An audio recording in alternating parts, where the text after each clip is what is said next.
this is Sean from Cape Bike, and today I'm going to show you the settings that I use on my DJI Action 4 connected to the DJI Wireless Mic 2, and also the ND filter that I use is an ND8.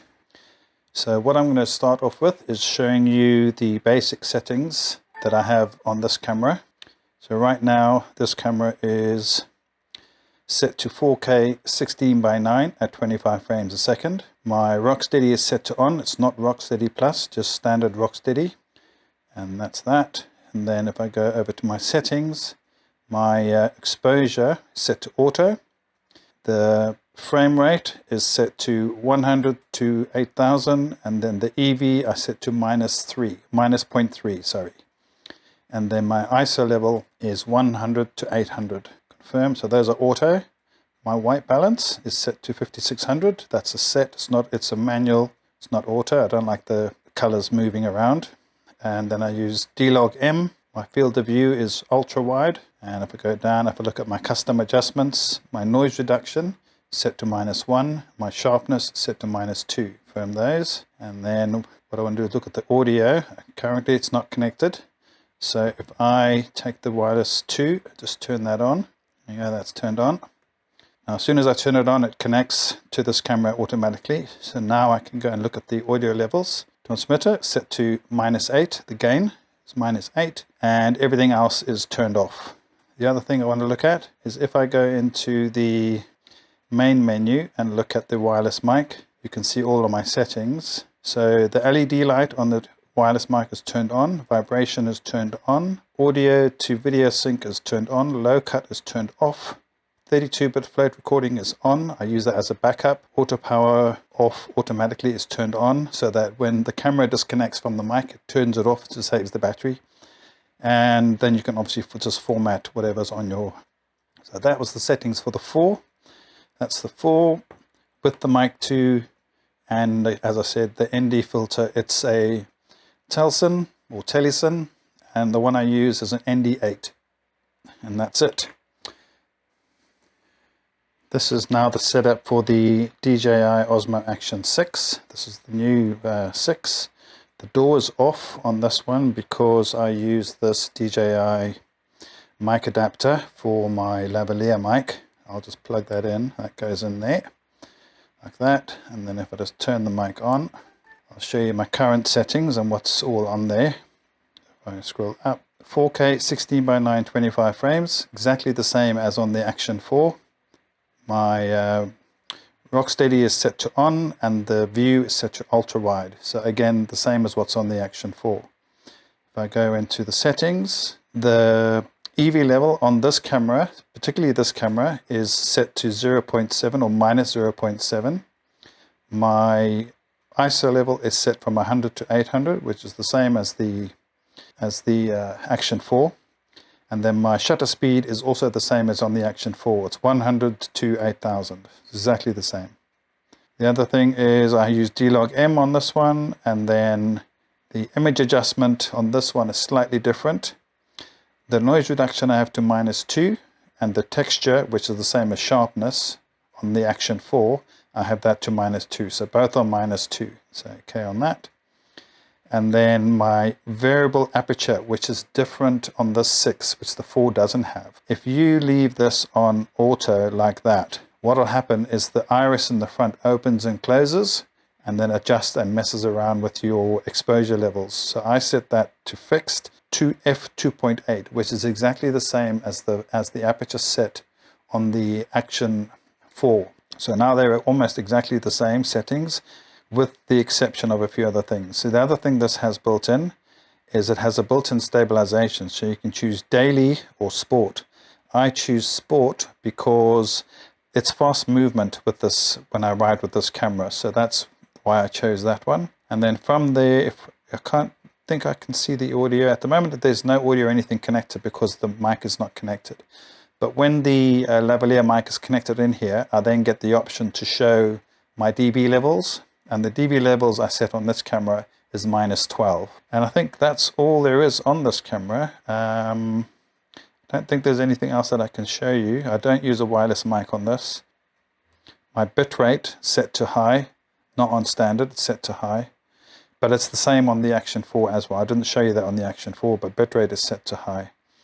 And that's about it. It's a very simple setup.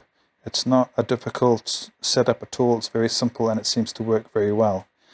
And for this camera, I have an ND filter, also a push-on type ND filter, and this one is a ND16 that also just presses on.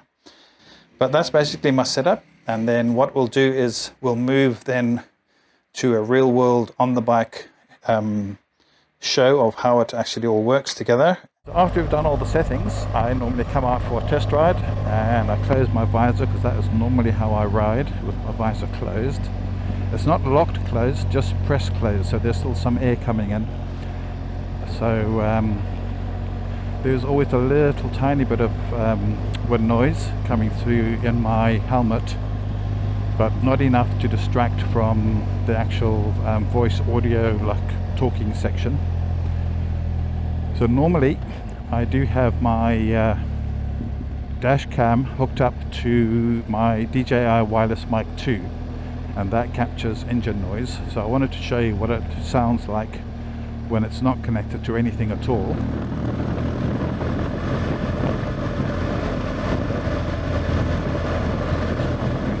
Now I know there are police over the top of this rise, so I'm going to have to slow down as I get to the top of this rise. Came through this way earlier, and there's a marathon of some sort going on today, so there's a lot of road closures, and I actually wanted to ride along the coastline so that I could get this test footage and stuff done.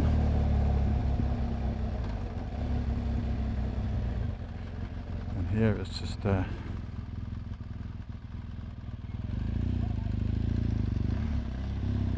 taxi. So all these cars, no one coming up a Kopsevak here knows that there's road closures this side. I don't know why I don't even see any signage anywhere to show that there's road closures. But anyway, this is a good audio and video test. The settings for the Osmo 6, I showed those earlier while we're setting up the camera, and the same for the Action 4. So this is basically what it sounds like and looks like without any engine noise.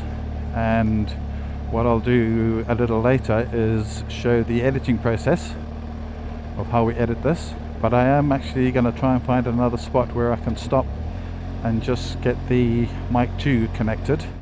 I need these two to sync up. There we go, confirmed. How do I say confirm? Tap that one, I can see the bars are going up. Okay, turn that off. I know that's connected and we're working. Now on the back of my jacket, if I turn it over, you can see here it says back protector pocket. So undo the Velcro. There's the back protector. What I do, because my exhaust is on my right side, I put the mic in and it sits down here facing towards the right. So I just drop it all the way in, make sure it's facing to the right, close the packet, or the pocket, sorry, turn this back on, make sure it connects. Thing with the older cameras, it takes a little while for it to connect. There we go, it takes about 10 to 15 seconds, so it is connected now. And if I tap the mic, I can see the levels. See there, tap, tap, tap. Okay, so that's connected.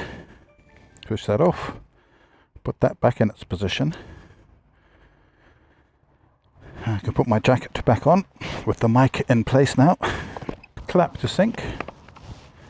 And let's start the bike.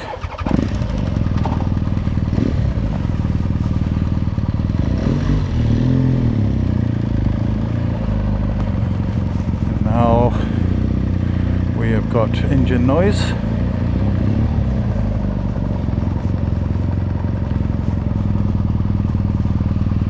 So we've now connected the Action 4 to the mic 2 in my jacket protector pocket, and you should be getting some decent audio. Then what I'll do in the edit suite or in DaVinci Resolve, once I get back to my office, I'll show you how I split up the channels so that I get clear voice and clear engine sound. There are 2 channels, and I'll show you how I do that a bit later, but for now I'm just talking just so that I have some audio to have it as an overlay, so that I can show you how you split out. So I can show one section of this road, say where I'm riding, and all you hear is the engine noise.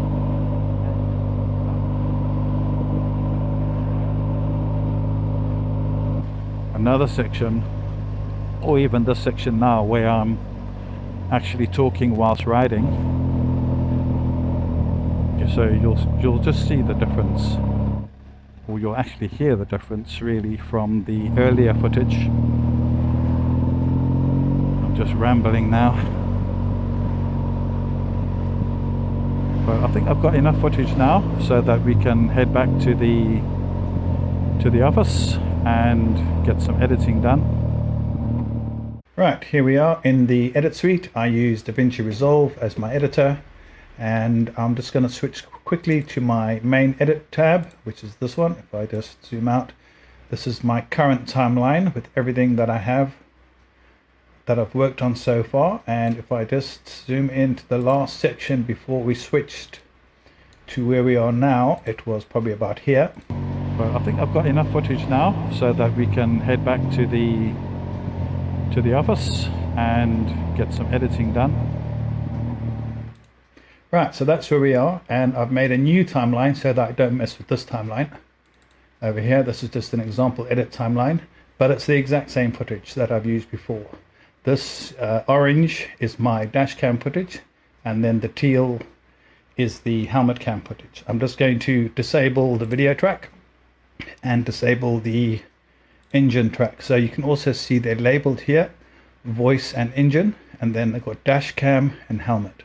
If I play this now, so we've now connected the Action 4 to the Mic 2 in my jacket. So that is purely helmet cam with its audio coming in from the lav mic. One of the first things I like to do is I right click on the audio link, go to Normalize Audio, I choose YouTube from the drop down list, it's the correct one to choose, and then I just choose Normalize. What that does, I've already normalized this, so you won't see any change. The next thing I do is I go to the audio, I go to AI isolation, and my default setting is around about 10. So I'm going to leave that off for now. I'm going to click it so that you can hear my audio speaking, protect your pocket, voice speaking, and you should be getting some decent audio. Then what I'll do in the edit suite or in DaVinci Resolve, once I get back to my office, I'll show you how I split up the channels so all that does is cleans up a lot of the background noise, and just so that my voice is more clear. That's all that does. It just cleans up any other extra noise that I don't really want other than my voice. So I'll play that again. Jacket protector pocket, and Action 4 to the Mic 2 in my jacket protector pocket. And so you hear that. You can hear a bike. Protector pocket. You don't hear the exhaust. Protector pocket. Jacket protector pocket. And you should be getting... So that's that. And then what I'll do is I'll disable that one, mute the voice track, and unmute the bike. So this is just the bike engine noise now.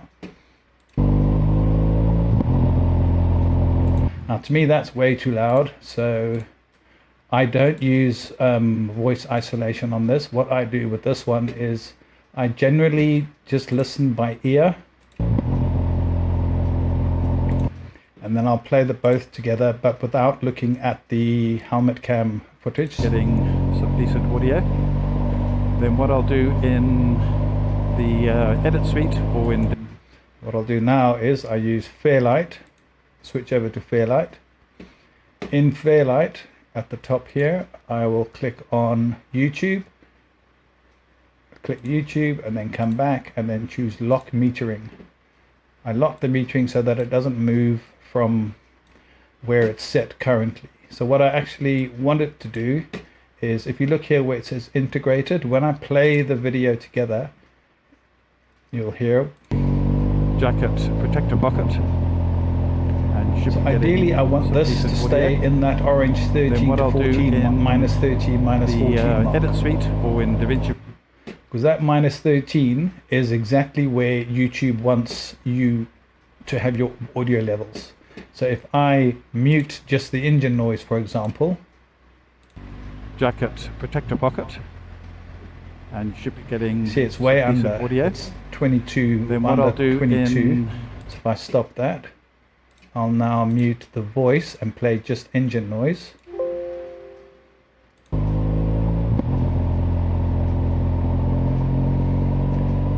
Almost hits, so I could actually drop the engine noise a little bit down. What I do then is I will use this input A, A2. A2 is, you can see here, engine. So A2 is that level. I'll just select a section of that track and I want it to loop so I can hear it looping. And then while it's looping, I'll adjust the level. I want it to come just into that like 16, 18 mark. See that there?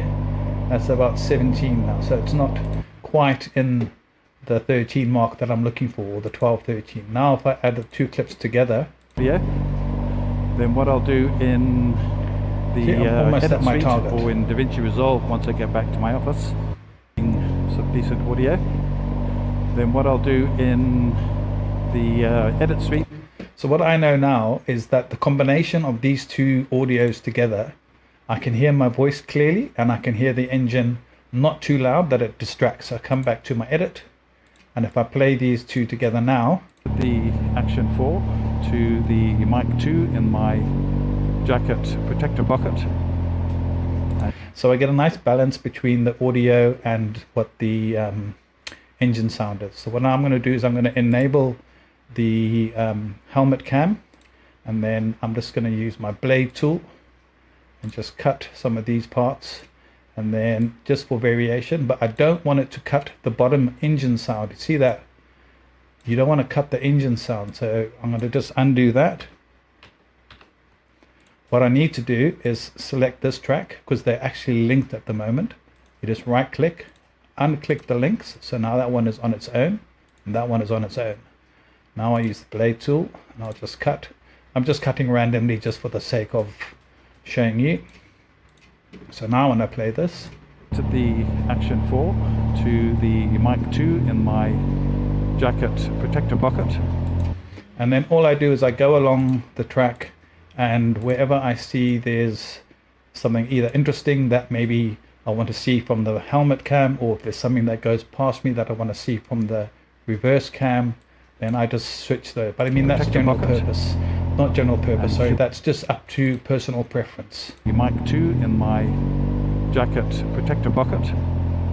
But generally you can see here in the audio where there's a speaking part, that's really where you want your reverse cam to be looking at you, because you're actually talking to your audience at that stage. Whereas say here for example, I'm just looking forward. My jacket protector bucket, and you should be getting some decent audio. Then what I'll do in the edit suite or so that is a very simple overview of how I edit, and I never cut the helmet cam audio video, sorry. I always cut the dash cam looking back bit, and that's what I always cut. So go through again. Jacket protector bucket, and you should be getting some decent audio.